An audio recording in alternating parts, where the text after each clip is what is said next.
So welcome back to my channel. This is Russ back, who we had a video from some time ago in the KV1, I think. This time he's in another Russian tank, this time the medium, the not often seen, the KV13, the Tier 7 medium tank.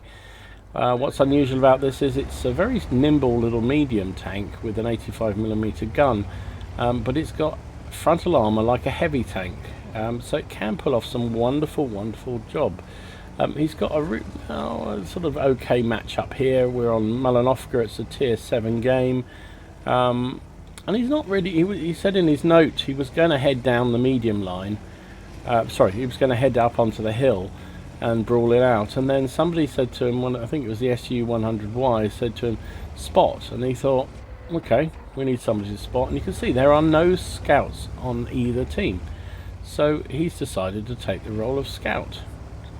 Not something you often see Russian heavy tanks do, because they're renowned for appalling view range. But he's spotted all those tanks there without even being spotted himself. He's pulling back now, which is probably a wise thing to do, because there's always TDs lined up there. Look at the damage. He's already done 2,000 spotting damage in a medium tank, a Tier 7, 2,500 spotting damage. It just goes so, and we're all guilty of it, I know. We moan like buggery about bad matchmaking and what have you. And he didn't even have bad matchmaking, but he decided to take advantage of the fact that there were no light tanks and play that role. And you watch at the end how much credits and experience he gets for this game, even though you will rarely actually see him fire his gun. So, he's no longer the most forward tank. There's now a Chinukai who's got right up forward, so that means his spotting run is kind of over. So he's looking for some nice side shots. We're nearly 2 minutes in the game, he hasn't even fired a shot yet, but he's already racked up 2,500 spotting damage. He's going to come forward. There's a 87, oh there's an Emil, that's a very nasty. It looks like he spotted that Emil, or did he spot the AT? Maybe it was the AT he spotted. There's still loads of enemy tanks just hanging around in the middle there. 87 is just being wrecked. Can he finish him off? The aim time on this, oh unlucky. Aim time on this gun is not great. 87 is down, but he did take out the Chinukai, which means now Russ back is the sort of the most forward tank of his team. Well, unless you count that T29. So, what to do? He's still working this thing. He's still looking for the opportunity to get some side shots, but you have to have them showing an awful lot of side. You'll never pen the side of the turret of that T29 with that gun. So he's pulled right back again. Is he going to go for another little blitzy run? The hill's not looking too great actually, although to be fair his team have a couple of TDs sitting at the base of the hill, and it looks like his friendly T29 is getting a bit upset with the IS camping in the middle, which I can sort of understand. If he was up on the hill it would make life a lot easier. So Russ is now going to look like is he going to go down the edge of the river? I think he is. It's a good move. This is a really good spot. Once you know that there's no enemy tanks at C5, you can. Oh, my map's too small again. Sorry. Does this every time. Once you know there's no enemy tanks at C5, you can push along here and get right up and get some wonderful spots. You can even carry on round to D4 area, or you can just pop up here and you get really good spots of anything hanging around that chapel. And also sometimes you get some nice side shots into the tanks on the hill. Not seen anything yet. KV13 is not blessed with massively good view range, but even so it doesn't need to be here, and because it has got fantastic frontal armour, if there happened to be something sitting here, chances are he'd bounce it, especially with the sort of angling he's going to have. And his team have won the hill. It did look a bit rocky at one point, but they are actually winning. There's a Bert. Bert stops right where he wants him to. That's a nice shot. So his second shot, and that's a kill. Good job.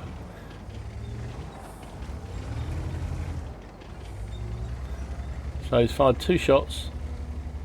He's got 280 damage, but he's got a whopping 3,700 assistance damage. There's a pair of Emils somewhere around here. There's a Steve 42 and there's a artillery left. There's the Hummel.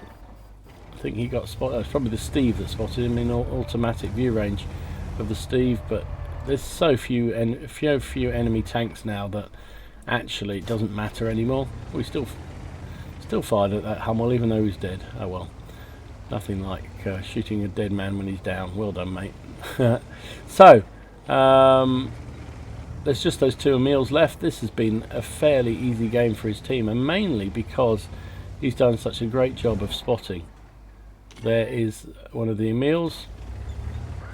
Angling. Oh, he was lucky there. You were lucky there, Russ. You angled the wrong way. If you kept your frontal armour there, he probably would have bounced that. But they managed to miss, and now they are dead. And that's it. GG. What did he fire? 4 shots in the entire game? Let's see the result. So it just goes to prove you don't have to shoot lots to get an ace tanker. Look at that. Ace tanker. You got spotter, demolition expert, scout, and patrol duty. Finished up top on the team on base XP. Did only 470 damage and 1 kill. Most people would consider that a poor game, but 1150 base XP would reveal that it clearly wasn't, and that's because he did 5,000 spotting damage. 5,000 in a tier 7 medium tank, a Russian one to boot with the poor view range. He fired 4 shots, only 3 of which hit and 2 of which penned for that 400 damage, yeah, he didn't take any shots in return because they all missed him. 55,000 credits, very few costs because he didn't have any ammo costs either. Made him just 54,300 credits out of this game. Still would have been just shy of 36,000 in a non-premium account, and that was 3,450 experience for his crew. Really good job, and just shows that sometimes to do well in this game you don't even have to fire your gun. You just have to play the team game, take advantage of the opportunity. There were no light tanks in this game. He took the role. The enemy team had no light tanks either, but nobody took the role, and it's no coincidence that that was a pretty easy win because Russ was doing the job of a light tank and enabling his team to do lots of damage. Look at the enemy team. Very, very little. Most of the tanks here, if they fired, maybe half their team fired 1 shot or none at all. The rest of them, yeah. Whereas his team, they all pretty much contributed somewhere along the line. McGrill, but it's artillery. They sometimes, just have bad days. You can't do anything about it. And this KV1 was probably a bot by the look of it. But the rest of them did very, very well. So there you go. Play the game, play the map. Don't always assume that you have to play a certain role. If there's an opportunity to do a different job, and there's nobody else to do it, and you fancy doing it, go for it. Nothing says you can't scout in a medium, even a low tier medium like this. So really good job. Thanks for sending that one in, Russ. Really appreciate it. And this is new player to the channel. This is Von Foz, who is driving the tier 6 Russian medium tank, the excellent T34-85, and he's platooned up with a couple of his mates who are driving Berts. So it's an odd match platoon, but we've all done this and that's good fun. He's on Derpenberg. It's a tier 7 game, but there is only the enemy have got 4 tier 7s. His team have only got 3. So yeah, but then they have got 2 Berts, and Bert the Avengers will always trump everything else. Sorry, shouldn't say Trump political. Never mind. So I haven't seen people do this for a while. He's headed out to the sort of center area, and he's trying to get some shots up of things as they head up the back side of the hill there. Interesting move. I've not done this myself, and it's quite a nice position. And there you go. It hits a Wolverine straight off the bat. He'll reload in time to have a shot at the KV. It looked like he may have hit him. We'll see. Unfortunately, he looks like he's lost his scout. Oh, and there's the KV1. Are you going to pop back out, mate? Are you going to pop back out? No, unfortunately he's not. Yeah, he knocked down the front building, but the back building is not going to... Oh, and that was a shame. He hadn't fired the shot. He would have had an opportunity to fire that KV1, but as it was, he didn't. But he looks... Wolverine. Wolverine is asking... Oh, look at that shell. Look at the dip of that shell. That was dreadful. Wolverine's clearly not got any sixth sense because he just sat there, got hit by the Burt, and then wrapped up by the Tiger 1. There's our friend in the KV1 still. And you can see his team haven't really done very much here. A few of them have gone across to the left flank. Not really done anything helpful out there at all. The rest of them have are sort of camping down at the nothing further up than the sea line.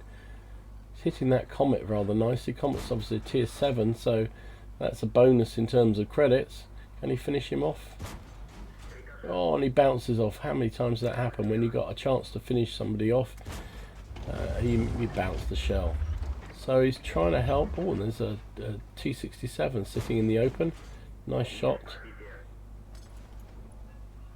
T34 isn't really designed for sniping, but it's got a lot of ammunition and it's not a bad gun. So that's what he's doing with it, and it's working so far. So the game's actually not as bad as it looked at one point. It's 4 plays 5. This Comet is bang to rights if he can just get a shot on him.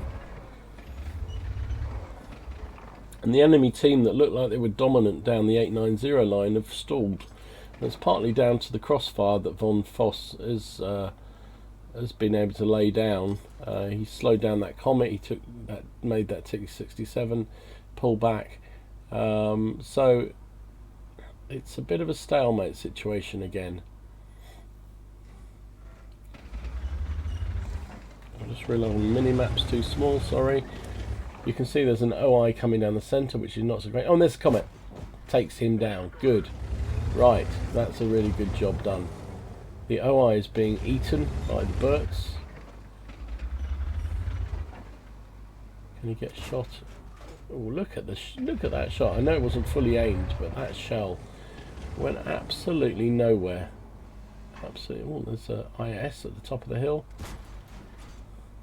Tried to anticipate where he was going to be, but he didn't move, which is rather inconsiderate of him. Bounces a shell off the side armour. He's got premium on board. He might have been better switching to premium, but good on him. He's persisting with standard ammunition, and now he's got the proper side. He's doing some damage. Nice again. Nearly 600 damage he's done on this IS alone. Tracks him this time. Shell dip. You can see the variation in the shell flight. Some are going dead straight, but most of them are flying up or down, all over the place. That one went high right, but luckily still inside the turret line. And he's got this wall. He's just taken that IS to part. That was nearly over 1,000 damage just on the IS. That means you're going to have a good day when that kind of thing happens, because you know you're going to do your score well, because that's a tier 7 heavy. Tiger 1 frontally needs to aim for that lower plate, but we've just seen how inaccurate this gun is. So of course then it does a beautiful shot, loops in underneath the lower plate. Can he get the... Oh, I would have done the same thing there. He was anticipating the Tiger to move out, and for some reason he stopped, and the shot missed, and of course then he wasn't reloaded in time to have another go at him. He's done nearly 2,000 damage. Him and his mates are pretty much the only thing holding up this right flank. However, the Tiger 1 is, don't know what he's doing, but he's not really helping an awful lot. And the two Burts are pulling back and realising that their time in this game could well be numbered. Burt is a brilliant tank, and it can shotgun things, but that Tiger 1 had a lot of health still. Oh, and there's the M4. Now, I don't know whether he's not got sixth sense or whether he's just not being spotted, but he must have been spotted there. No way he would have been hidden, but luckily nobody has paid him any interest at all. M4 is trying to get round. I don't know where he's trying to do. He's obviously trying to get into the base. Von is keeping an eye out in the gap, So the M4's down. Okay, I don't think either of us realised there that actually his buddy in the Burt took down the M4. Unfortunately, one of the Burts died by Hellcat, but his friend does get a nice derp into the Hellcat. Also, Von manages to hit him once, and before the Hellcat can pull back, because the Hellcat is very slow at pulling back nowadays, Von managed to take him down. So that was his second kill. He's done 2,400 damage that we know of, and he's rushing forward as fast as his little wheels can carry him to go and find the booty of the artillery. There's a GW Panther and an M37 out there somewhere that has his name on. A whole load of hit points available. He will get there before the Tiger 1 and before the Black Prince. That is for absolute goddamn sure. So he's flying along. Where are they going to be hiding? Well, the M37 was last seen just in front of where he is now. He may still be in that kind of area. It's more than likely he's pulled up to one of the corners, or maybe may have pulled right back to the edge of the map. I don't know. But Von is just heading down to where the artillery was last seen. Yeah, I suspect he's gone up towards K1 and is hiding back there. Oh no, he isn't. He's behind us. He's behind you. And actually, the Black Prince is going to get there first. Can't get a shot on him, which is a real shame. I did not see that happening. I did not see the Black Prince beating him to the booty. He's carrying up into the corner to make sure that there's nothing there. Appears that there isn't.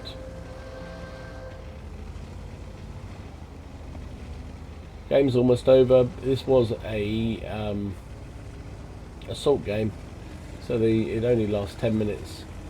And there's only 1 minute 46 seconds, so this game went very, very rapidly. So clearly the RT isn't there. It must be over the other flank, must be down the 9-0 line somewhere. The Black Prince is ahead of him, so may well get the extra kill, which is rather annoying. But at least Von has the speed to move forward quickly. RT shell just came in, did you see that? Just ahead of us.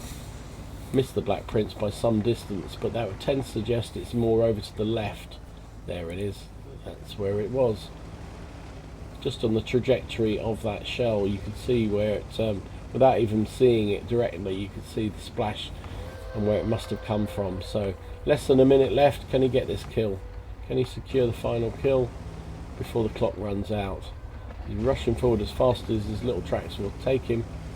I don't think the Black Prince will get there in time, but I said that last time and it did. So it's loaded HE. Probably going to need a couple of shots though. Oh, and he missed the first one. Ram, ram, ram. Nice. And he's going to circle around. 26 seconds, should get the reload in time. He does indeed. Good job. Takes him down for the win.